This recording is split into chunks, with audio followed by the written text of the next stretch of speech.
तुलसीदास जी की राम कथा इतनी प्रचलित थी कि दूर दूर से लोग उन्हें सुनने आते थे, परंतु उनके विवाह के पश्चात उनका ध्यान अपने लक्ष्य से भटक गया। वो अपनी स्त्री के मोह में ऐसे फंसे कि राम कथा को ठीक से पूरा किए बिना ही घर वापस आ जाते थे।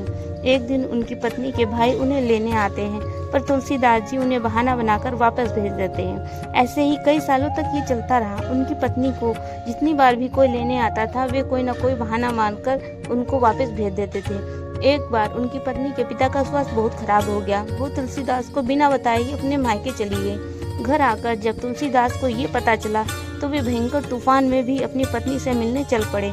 स्त्री मोह में तुलसीदास जी इतने अंधे हो गए कि उन्होंने एक लाश की सहायता से नदी पार कर ली और एक भयंकर सांप को रस्सी समझकर अपनी पत्नी के घर तक पहुंच गए।